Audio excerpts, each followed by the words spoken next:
going on, everybody? Welcome to another episode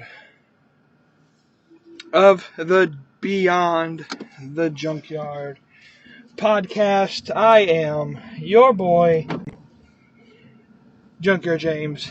This is a solo dolo edition, just a Junkyard James, being recorded here on Tuesday, the 23rd of April, 2 days apart from what may go down as the greatest pay-per-view in the history of AEW, at least for now, and they always outdo each other, so I say that now just to say it's probably going to be beaten double or nothing, but seriously, Dynasty was one of the greatest AEW pay-per-views I have ever seen.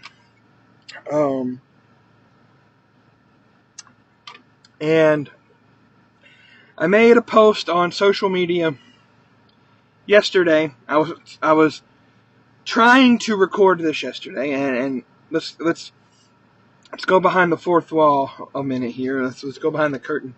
I actually recorded this episode yesterday, but then I come to realize that the microphone that I was recording on wasn't connected all the way, so the audio was just totally distorted. So I'm going to redo the audio for you, and it's going to just be posted today, Tuesday the 23rd, instead of Monday the 22nd. But it's still going to be a good episode. Let's get some housekeeping things out of the way.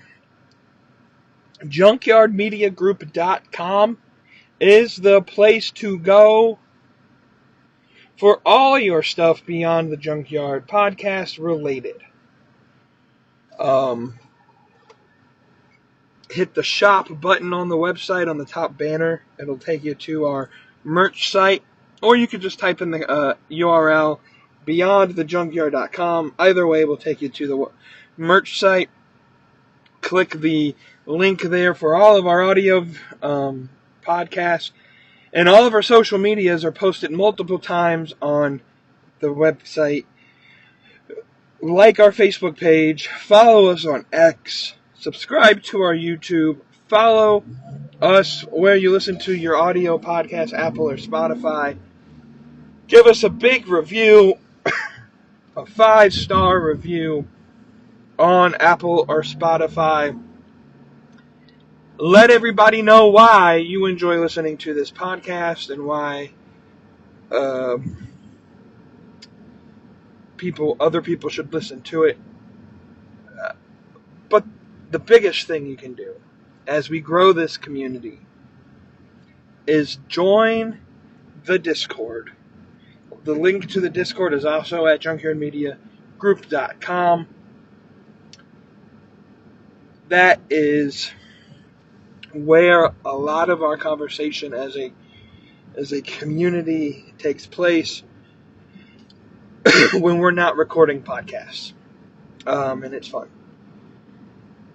And so what are we talking about today? If you look to the title of this episode, it reads Black Excellence, WWE Cuts, and Random Thoughts. And so that's what we're going to talk about. The first thing I want to talk about is the WWE roster cuts that took place over the weekend. Maybe it's a good thing that the audio that I recorded about this was distorted, because we found out today that another WWE wrestler has been released. So let's catch everybody up on the releases. Over the weekend, it was announced that Zion Quinn, Xia Li, Jinder Mahal, Veer Mahan, and I'm going to say his name wrong. Gosh darn it, I can't think of the other guy's name. Sangri, something like that. I can't 100% remember. I never watched the WWE product, so essentially Indus-Sher, I believe, is the tag team. Jinder, Veer, and this other guy. They all three were released. Xia Li was released. Zion Quinn was released. We found out a day or so after the initial releases that Von Wagner from NXT was cut. And then we found out earlier today that Cameron Grimes was cut as well, formerly known as Trevor Lee in TNA Impact Wrestling. And so, here's what I gotta say about this. I don't have anything, WWE is fucking up again, they're doing roster cuts again, why are they doing roster cuts? No, because AEW just did a round of roster cuts. I know why roster cuts happen. Roster cuts happen because either the talent aren't performing well, they're not meeting their contractual obligations, or what I think in this case is they just aren't being used, so why pay somebody to do no work? And so they all have 90-day non-competes, and after those 90 days, they are free to find work at another wrestling promotion. Though those non-competes may be null and void, we've learned that the FTC, the Federal Trade Commission, I believe is what it stands for, had passed 3-2 today that they are banning the usage of non-compete clauses for any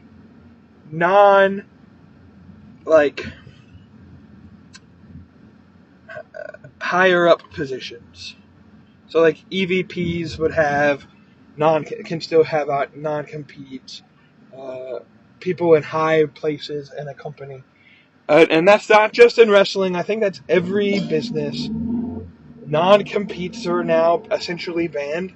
Now, it's going to take a time. I'm sure it's going to go through the judicial process. These companies are going to sue over this. And so it's probably going to take several months for all of this to go through the judicial system. My assumption would be these 90-day non-competes that WWE has probably are still in place, but I don't know how it affects the wrestling industry. So we shall see what that development brings. But it could be a disaster for WWE, because that's a key piece of a whole bunch of their releases, as they all have to have some form of non-competitive clause inside of this release of contract. Here's what I gotta say.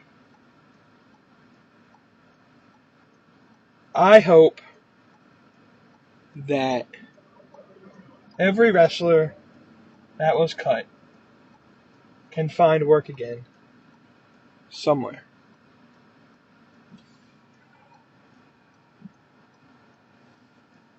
I hope that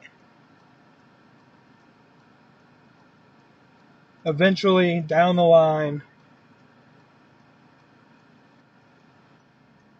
that every wrestler that is cut finds a job. I think there's a couple. Jinder Mahal, I'm sure, will find work at New Japan or Impact Wrestling. Same thing with Xia Li. Maybe she'll go to Stardom or to Rossi Ogawa's new promotion. I can't remember. Marigold, I think is what it's called. Stardom, New Japan, something like that for Xia Li. Cameron Grimes will find work pretty easily, I think. And the rest, hopefully they can find some work. I hate that they're cut. I'm sure this is a unexpected moment in their life.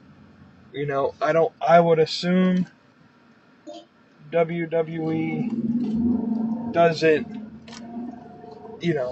give out when releases are going to happen. And so I'm sure when they get that call, it's a shock to the system, and I hope the best for all of them. I know what it feels like to lose a job and to be fired. And, so I know how it feels. So I hope them the best. I don't want to engagement farm on them being cut, because it's not right. You know what I mean? I don't think it's right to be like, let's shit talk on WWE because some one of their wrestlers got cut. Like, hey, I hope the best for them, and let's go forward. But it is, and the reason I'm bringing it up is because it is news from this weekend. And what I want for going forward, I guess a little disclaimer, I'm going to try on Monday or Tuesday of every week going forward to try to put an episode up kind of discussing just some of my thoughts or some of the news that is going on over the weekend that we don't talk about on the live podcast on Thursdays. And so that's what I'm doing here. This happened over the weekend. These happened after our Thursday show. They happened Friday night, Saturday, Sunday, and even to now going into Monday and Tuesday, we're learning that a couple other wrestlers were cut as well. And so, best of luck to all of them. The good thing about wrestling is that there are multiple opportunity points. I would say AEW is one. I don't know. Tony Khan came out and said he's still looking for free agents. Not necessarily saying that he's going to sign anybody else, but that he's looking. So who knows? Maybe, some of these wrestlers end up in AEW in some way, shape, or form. But we shall see what goes, and best of luck to everyone, and let's move on to some other things.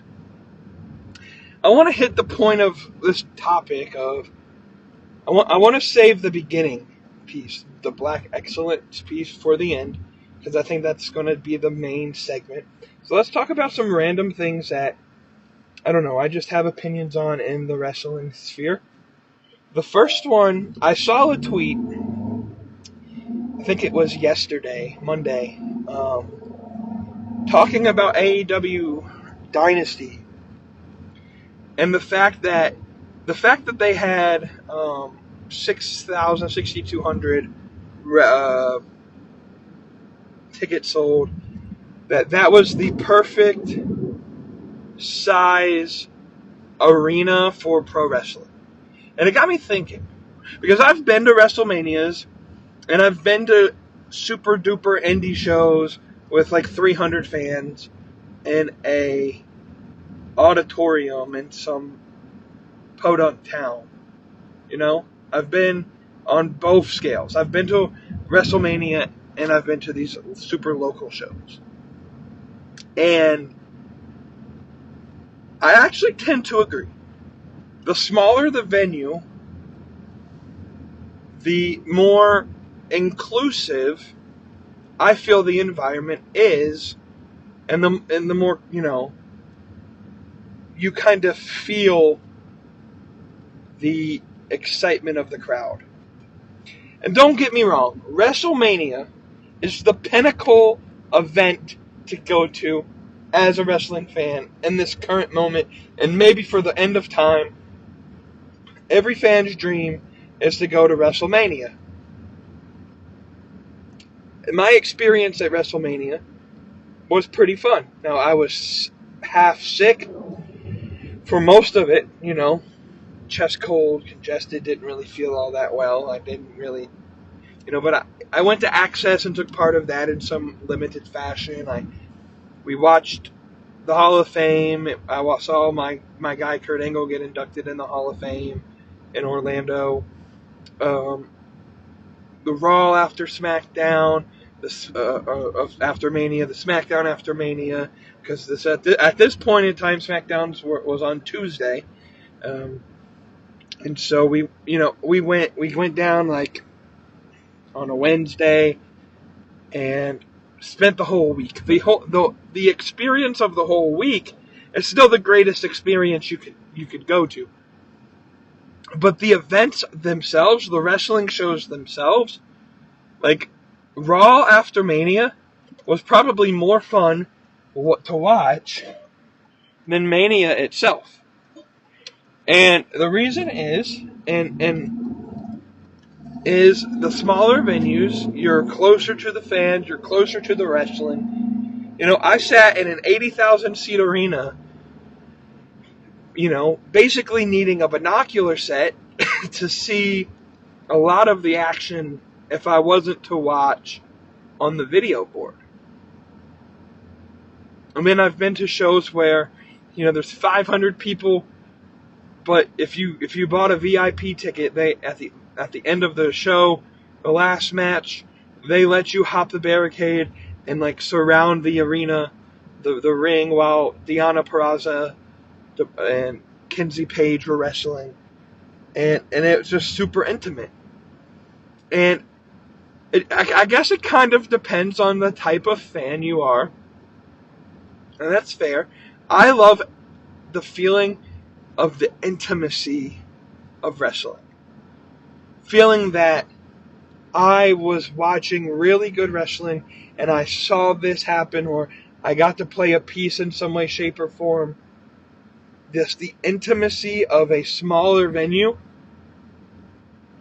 I don't know, that just is so much better, in my opinion, than just filling up an entire stadium and not being really able to experience the intimacy of the match, the intricacies of the match, if that might be a better word. And so I'm going to have to agree with that. I think they had the perfect amount of people in St. Louis for that show. It was loud as hell. It was so fucking loud. It's funny, 6,200 can sound like 62,000 in a right environment. And that was the right environment. Show was loud, fans were popping. It was just an overall great show and great fan experience, I would think. I enjoyed watching it on TV, so I can't imagine how it was watching it live. If you were there live and you were at the Shavitz Arena in St. Louis, let me know what the fan experience was. Was it, too crowded, or just good enough, or maybe not crowded enough? Would you have liked more people to sit in that arena, or how was it? And then,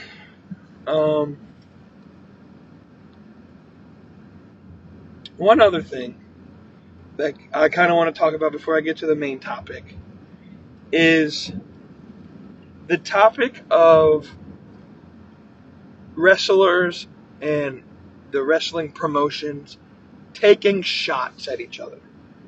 We saw all over WrestleMania weekend. I talked about this on an episode of this show. I've probably talked about it on multiple episodes of the show. How WWE has, through WrestleMania weekend, consistently took shot after shot after shot after shot after shot. And I'm not really mad that they're taking shots. What I'm mad about is the fact that the WWE fans' reaction when Tony Khan or Will Ospreay or Adam Copeland or Tony Storm or anybody, responds back, jabs back. Oh, well, why do they gotta do this? Why can't they just ignore it? Why? Well, WWE started it. And they, and just today we've had Hulk Hogan, I think, say that Triple H's comments that Will Ospreay, or that, some about Will Ospreay basically, in a way that he didn't necessarily mention Ospreay. That's what they do. They don't mention him by name, but they give you enough context clues that they know that you know who they're talking about. Essentially, I think it was Hulk Hogan, or maybe it was Kevin Nash. I don't know. One of the old fucks. Basically was like, some people just don't have the correct style for WWE. And in a way, they're right, but you know what they're saying. And then Booker T had to make a comment that Ospreay's comments back at Triple H is going to hurt him in the long run. Like, I don't know if we can say that or not. You know what I mean? Like, maybe it'll hurt him. It'll hurt his prospects of going to the WWE. But Ospreay just put on I guarantee you, Dave Meltzer gives that Will Ospreay Bryan Danielson match a 8 or 9 stars. Guarantee you. Maybe 10 stars. Meltzer was all over that match, just fawning all over it on Sunday when it happened. So I guarantee you, I don't know if he's released his rankings or anything yet, 8 to 10 stars, somewhere in that range. I think he gave Omega and Ospreay last year a 7-star match. One of the 2 matches that they had. So I'm almost certain that he'd give that one a 8 to 10 star match. It was just such a good match. What do I think about the jabs? I think they can be a little childish, right? But I think it's a good thing. What made the Monday Night Wars so fucking awesome is the fact that you have Eric Bischoff on live television telling Vince McMahon to meet him in a WCW ring for a match, and he goes out on a pay-per-view and basically counts out Vince McMahon. And then you go to Norfolk, Virginia, at the Spectrum or Spectre, I don't remember what it's called. They're in Norfolk, and the Generation X is driving a Jeep, an Army Jeep, to the stadium, basically during a live broadcast of Monday Night Raw, which Nitro is also running live at this time, basically intimidating the fans, entering the building. You know, and then Vince McMahon, of all people, loved to jab. He took out a half-page article or a full-page article in a paper talking about how terrible Ted Turner is and he shouldn't have bought WCW. Jabbing at other promoters has been a thing for quite some time now, you know?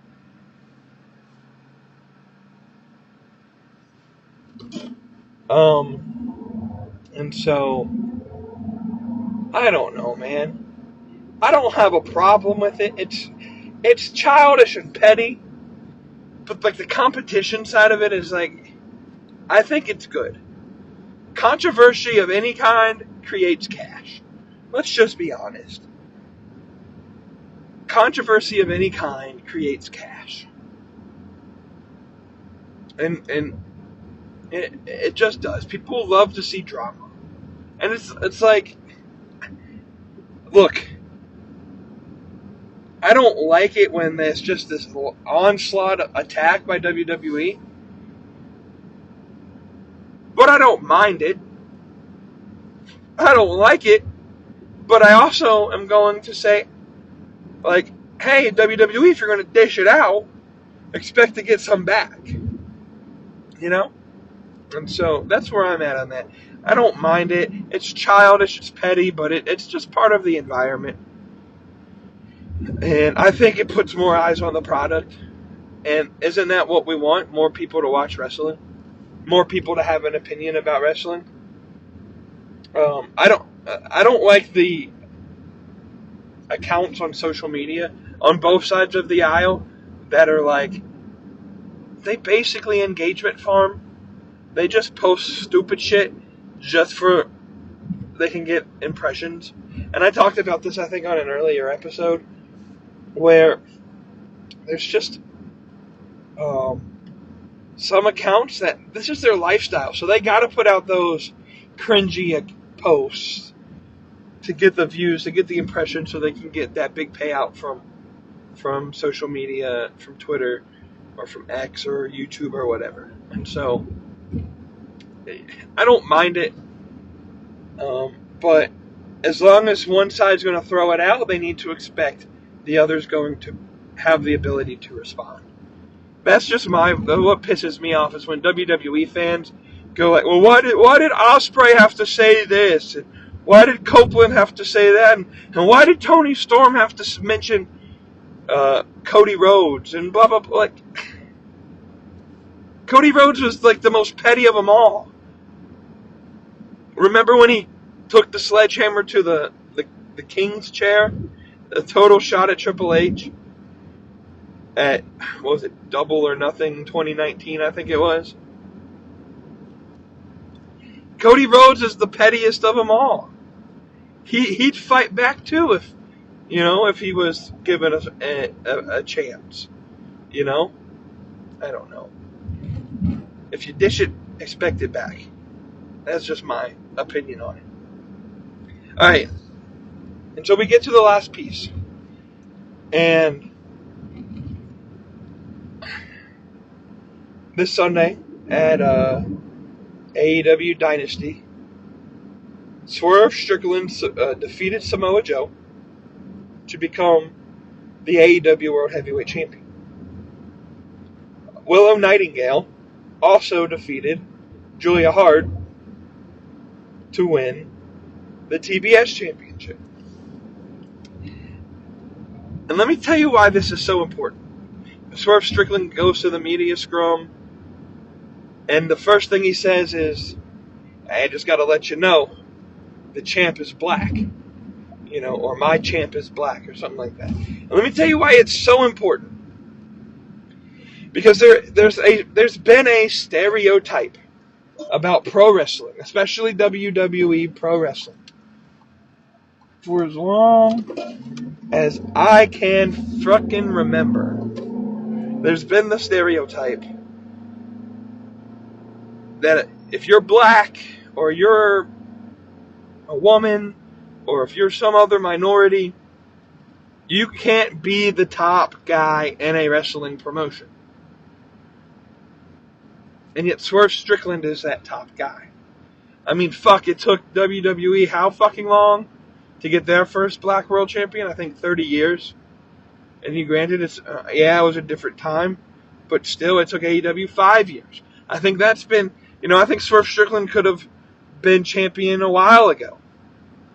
And Swerve goes in the media conference and says, hey, I was presented with opportunities to fight like Orange Cassidy for the Intercontinental or the International Championship. And he turned them down. He wanted the top belt. And I respect the grind for Swerve to go out there and say, I don't want one of these secondary titles. I want the top one. So I will continue to bust my ass until you see why I deserve one of the top belts. But why does representation matter? Why does it matter so much that Swerve Strickland is a black man and the first black AEW champion? Because why does it matter so much that Athena is a black world champion in ROH for the women's side and Willow's the TBS championship? Because for the kids and the other people who watch this stuff and forever, all they see is how their culture, their people, the people that look like them, I don't want to use offensive language, but the people that look like them always just get beat down by the white guys. And, that's why WrestleMania 35, I think it was, when Kofi won the title, it was such a big deal. And then when Brock Lesnar squashed Kofi in like 5 seconds, everybody fucking hated it. Because it's like Kofi worked so hard to get the belt just to lose it to a big black guy, or to a big white guy. And it's like, there is that stereotype of like wrestling in its creation now, especially in the Southern Territories. you really couldn't be black or really any other ethnicity and be a top guy or even a guy, just a regular guy, just a guy. You couldn't really just be a guy in these Southern Territories at this time. And so the progress that we see, that Swerve Strickland can now be the role model for younger black kids to dream and say, if I want to be a wrestler and I work like Swerve worked, I can be a champion. That's important. That's why it's so important, I think, to make the women's divisions an actually serious division where it matters and it allows these younger women to say, like, I can do this. I can be a wrestler. Look at the story of Izzy Moreno. I mean, goddamn, we saw her in NXT when Bayley was in NXT as a young girl going to the shows, and now she's grown and old enough to be wrestling herself. So now just put that in another context for the next generation of black men and women looking up to Willow Nightingale and looking up to Swerve Strickland and looking up to Athena and saying, hey, if these people can be the pioneers of a movement, then here we go, I can be a wrestler. You know, Anna Jay has specifically said that, like, the Bella twins were her inspiration to start wrestling. You know? And so, for Swerve, how many young black boys may be able to say, I want to start wrestling because I saw Swerve and he does that cool dance and he won the championship, and like, can you imagine that? I think that's why representation matters. But let's just be honest, Swerve didn't win the title because he was black. He won the title because he was the most deserving. That he busted his ass and he got the fans to to really appreciate his work. And he was over with the fans. And that's the one thing I appreciate about Tony Khan and AEW, is when the fans get you, when you get over with the fans, they typically reward you. But what about visibility and representation in other minority groups? The LGBT community, the autistic community, the trans community. You look at, like, Anthony Bowen. He's verbally very out there as a gay man. And here he is, one of the best tag teams in AEW, one of the best trio teams in AEW. Spreading awareness, using his platform to spread awareness for his people, his other gay men, other gay children or whatever, to say, I can be who I am, and still, in pro wrestling is an environment where it really doesn't matter who you are, what skin color you have, what background you have, if you're gay or straight or whatever. Wrestling, there's a place for you. The only thing that matters in wrestling is, do you put in the work? You look at Nyla Rose and the platform that she has as a trans woman to say, look, as tricky as the gender conversation can be, if you have this idea or this belief that you're in the wrong body, you were born a male but you feel like a female, you could still do wrestling. It's still acceptable. And I think that's such a cool thing. And look, this isn't a political thing to me. You can have political beliefs about whatever. I don't want to make this political, but representation matters. Because when I grew up, I loved John Cena. John Cena was the reason I watched wrestling.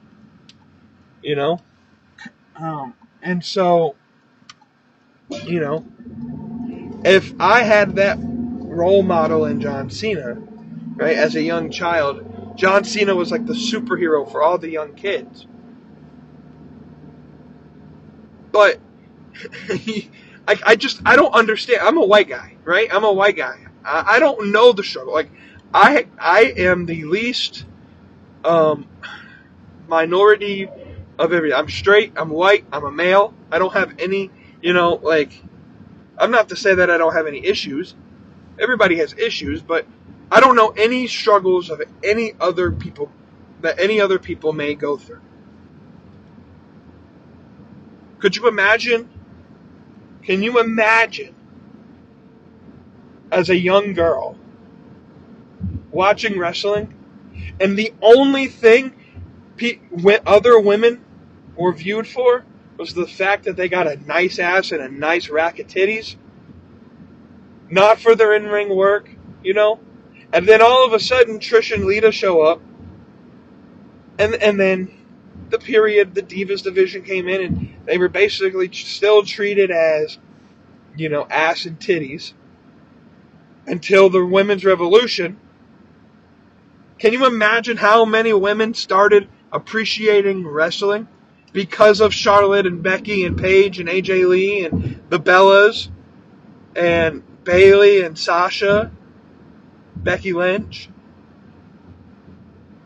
Can you imagine just growing up as a kid and watching cartoons, and everywhere you see the cartoons, the main characters typically were always white characters. Every cartoon I ever grew up watching, the main character was a white man for the most part, or a white boy for the most part. So you imagine you go and you watch these cartoons as a child, and there were a couple, like Little Bill. I loved that show growing up, but they weren't as prominent. Like the top cartoons that I can think of off the top of my head when I was growing up was like Jimmy Neutron, Fairly Odd Parents, Danny Phantom, things like that. The main characters were white males. So now imagine as a black or a Mexican or another, ethnic group's children growing up, watching cartoons on the weekends, and all you see being represented is white kids. All the superheroes are white kids. Come on now. That gets a little old. It doesn't, And then you go in, and then they go in, and you see wrestling, and John Cena's the top guy, and Randy Orton's the top guy, but people like Kofi Kingston were always in the mid card, and R-Truth is always in the mid card, not taken super seriously. And then you get Kofi Mania, and you can finally say, "Hey, I'm a black man who won the world title." And there's someone you can draw inspiration from. And you look at Swerve Strickland, and you look at Athena, and you look at Willow Nightingale, and there's that representation. It matters to inspire the next generation to dreams and to say it doesn't matter who you are, where you come from, what you look like.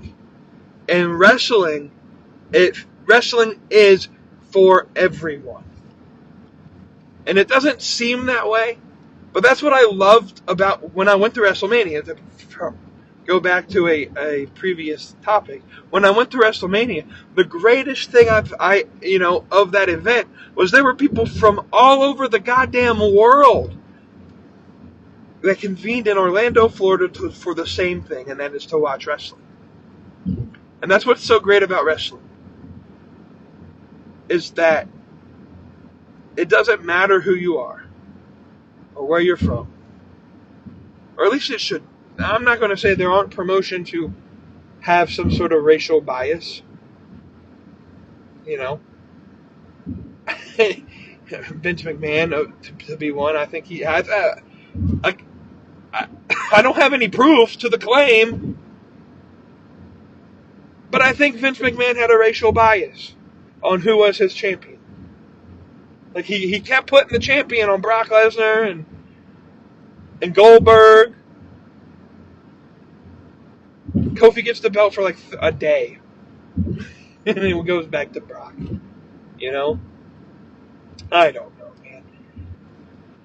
I think representation matters. It does. If you can present a positive outlet for children to look and dream, then you can inspire that child to do good things, to do great things, to be what they want to be. But it's sometimes it's hard to inspire someone when they don't have a picture of someone that looks like them or acts like them or is gay like them or is trans like them. If there's no representation in the media that we consume, I don't know. I think black excellence is a great thing. I think it's great to award anybody that does excellence, that does good work. But I think it's even more important to say, you know what? In an industry that's dominated for the most part by white people, that you were able to perform at such a high level and beat all the odds, that should be celebrated. And like even if we look at Will Ospreay, and remember in the post-media scrum, one of the people asking questions had to thank Will Ospreay. Because Will Ospreay is pretty vocal about the fact that he's ADHD and autistic. And he had to thank Will Ospreay for being a great representation and showing like, hey, like this guy said, my kid is on the autism spectrum. And you're such a role model for him on what it means to deal with autism and ADHD and to still be probably the best wrestler in the world, to find that outlet. You're such an inspiration to not just my son, but everybody else. And that's what matters, is that they can use their platform to inspire the next generation to continue wrestling. Because Will Ospreay's not going to be able to do it forever. Swerve isn't going to be able to do it forever. We need the next generation. And I would love to see a next generation of wrestlers that is more demographically diverse than this current generation of wrestlers. And then theirs be even more, and then even more, and then even more, and then even more. So that's why representation matters. That's why I think we should celebrate black excellence. That's why I think it's so important to announce that Will Ospreay is the first African-American AEW World Champion. Why it's important to point out that Athena's probably one of the greatest black women's champions in ROH history and in the world history. She's so dominant, and it's important to put people in that place. Not simply because they're just black, but because they're really great at their craft and they can inspire the next generation to push forward and to dream and to have a vision for what they want in their life. But I don't know, guys, what do you think in the about anything that I talked about? Let me know in the comments. Question of the week. I'll end with this. Did you enjoy AEW Dynasty on Sunday? Let me know in the comments. Remember, guys, this coming Thursday, we will not have an episode of the Beyond the Junkyard podcast. We are doing on the Facebook or the YouTube page, we're doing a live stream of the first round of the NFL Draft. With that said, go to junkyardmediagroup.com. Like, comment, subscribe on all of our social medias. Give us a 5-star review on Apple Podcasts and Spotify. And until we talk again, I am out of here.